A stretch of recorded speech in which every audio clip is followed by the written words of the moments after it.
नमस्कार दोस्तों, colonel Ajay CEO Ajay astro money guru first global astro finance digital channel से आपसे मुखातिब होता हूं। आज 26 अप्रैल सन 2022।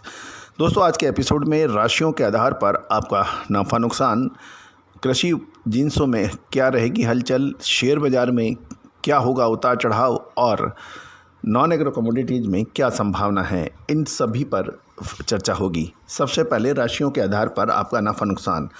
भारतीय ज्योतिष में 12 राशियों को 4 तत्वों में यानी 4 एलिमेंट्स में डिवाइड किया गया है: अग्नि, पृथ्वी, वायु और जल। अग्नि तत्व की 3 राशियां 1, 5, 9 मेष, सिंह और धनु राशि आज मिश्रित रुख की तरफ इशारा कर रही हैं।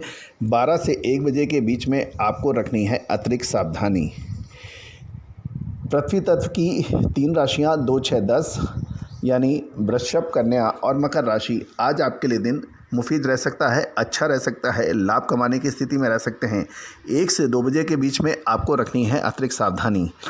वायु तत्व की 3 राशियां 3, 7, 11 यानी मिथुन, तुला और कुंभ राशि मिश्रित रुख की तरफ इशारा कर रही हैं। 2 से 3 बजे के बीच में आपको रखनी है अतिरिक्त सावधानी। 4, 8, 12 यानी कर्क, वृश्चिक और मीन राशि आज आपके लिए दिन संभवतः शुभ ना रहे, परेशानियां बढ़ सकती हैं। लिए गए निर्णय एक बार पुनः जांच लें। ये था राशियों के आधार पर आपका नफ़ा नुकसान। अब कृषि जिन्सों में क्या संभावनाएं बन सकती हैं।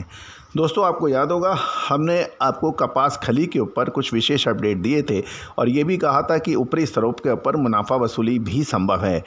आज कपास खली के अंदर मजबूती की संभावनाएं NCDX पर नज़र आ रही है। इसमें सकारात्मक रुख हो सकता है।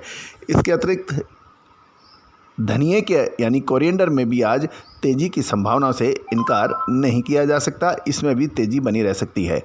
तो दोस्तों, याद रखिएगा, कपास खली और धनिये में आने वाले समय के अंदर क्या धनिया ने बहुत शानदार मूव दिया है। लगभग 65 से 100 का धनिया आज 13,000 के आसपास बिक रहा है और अच्छी क्वालिटी का धनिया तो बाज़ार में 13 से 15,000 के बीच में क्वालिटी अनुसार बिक रहा है।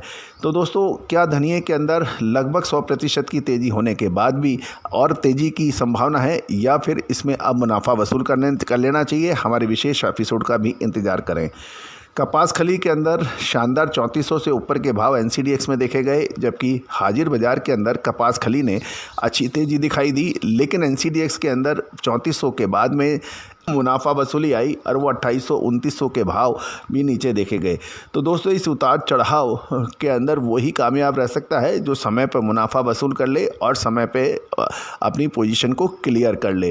तो इस कपास खली पर भी विशेष रिपोर्ट हम प्रसारित करेंगे।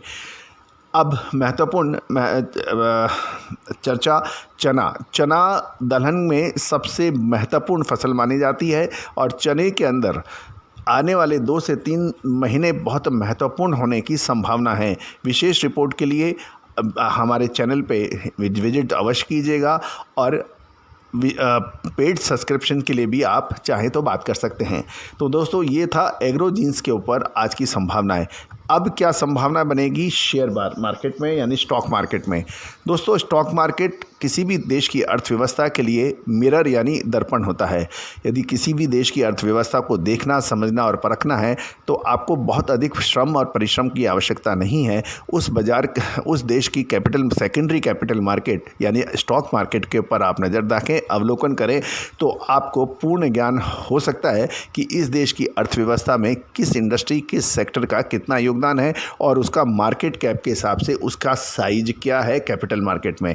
उसके आधार पर ही आप निर्णय और देख सकते हैं। गौरतलब है कि अमेरिका जैसी अर्थव्यवस्था जो $27 ट्रिलियन से ऊपर की है, उसके अंदर भी आप देख सकते हैं कि किन कंपनियों में क्या उसकी मार्केट कैप है और कितना उसका मूवमेंट है। उसके आधार पर अमेरिकन इकोनॉमी का आप अवलोकन कर सकते हैं। उसी प्रकार आप देखिए कि भारतीय अर्थव्यवस्था के अंदर सबसे ज़्यादा बैंकिंग इंडस्ट्रीज़ को वेटेज है और उसके बाद सूचना एवं प्रौद्योगिकी, ऑयल एंड गैस, इन दोनों सेक्टर में 17% की अवलोकन है, वेटेज है, जबकि बैंकिंग इंडस्ट्री में लगभग 30% के आसपास का वेटेज है। और तो हमें बिल्कुल क्लियर आइडिया हो जाता है कि कहाँ पर क्या किस सेक्टर के अंदर मूवमेंट है और किस सेक्टर के अंदर कमजोरी है और उसका क्या प्रभाव अर्थव्यवस्था पर पड़ सकता है किसी भी देश की। आज आप नज़र रख सकते हैं बैंकिंग स्टॉक्स के अंदर HDFC बैंक, ICICI बैंक, इस पे नज़र रखी जा सकती है। साथ ही साथ यदि आप नज़र रखना चाहते हैं तो बजाज ऑटो पे भी नज़र रखी जा सकती है, इसके अंदर भी अच्छी मूवमेंट की संभावना बन रही है। इसके अतिरिक्त कोल इंडिया, भारत सरकार की सबसे बड़ी कोल माइनिंग कंपनी, इसके ऊपर भी नज़र रखी जा सकती है और GMDC के ऊपर भी आप नज़र रख सकते हैं। तो दोस्तों, शेयर बाज़ार के अंदर इन स्टॉक्स पे नज़र रखना उचित रहेगा। अब नॉन एग्रो कमोडिटीज़ के अंदर क्या संभावनाएं बन सकती हैं? नॉन एग्रो कमोडिटीज़ के अंदर आज सोने एवं चांदी के अंदर निचले स्तर पर से बाउंस बैक की संभावनाएं बन रही हैं। गौरतलब है, पिछले 2-3 ट्रेडिंग सेशन के अंदर सोने एवं चांदी ने बुलियन सेक्टर के अंदर ज़बरदस्त गिरावट दर्ज हुई। इसका प्रमुख वजह अमेरिकी डॉलर की मजबूती कहिए या फिर ब्याज दरों के अंदर तेज़ी कहिए, लेकिन बुलियन ने ज़बरदस्त नीचे का गोता लगाया। और आपको याद होगा कल के एपिसोड में हमने आपको बुलियन में निचले स्तर पर ख़रीदारी करने की सलाह भी दी थी। गौरतलब है कि आप जब भी निचले स्तर के ऊपर मानस बनाते हैं निवेश का, तो उसमें रिस्क की मात्रा कम हो जाती है और जो बड़ी तेज़ी मंदी करते हैं घंटों के हिसाब से, महीनों दिन के हिसाब से, उनको स्टॉप लॉस और टारगेट आने पर आप उसके अंदर बुक कर लेना चाहिए। ये बहुत महत्वपूर्ण होगा। तो दोस्तों, आज बुलियन के अंदर मजबूती की संभावनाओं से इनकार नहीं किया जा सकता। एक और महत्वपूर्ण बात, ये सभी जानकारियाँ आपको फंडामेंटल एनालिसिस, फाइनेंशियल एस्ट्रोलॉजी और टेक्निकल के आधार पर प्रसारित की जा रही है। कोई भी ट्रेडिंग डिसीजन लेने से पहले स्वयं का अध्ययन, विवेक और क्षमता का विशेष ख्याल रखना आवश्यक होगा। यदि आप चाहें तो अपने सलाहकार से भी सलाह ले सकते हैं। दोस्तों, यदि आप हमारे चैनल पर नए हैं और अभी तक सब्सक्राइब नहीं किया है तो सब्सक्राइब, लाइक और शेयर करना बिल्कुल ना भूलें। आपका अपना colonel Ajay, CEO Ajay astro money guru. All the best, good luck, happy trading.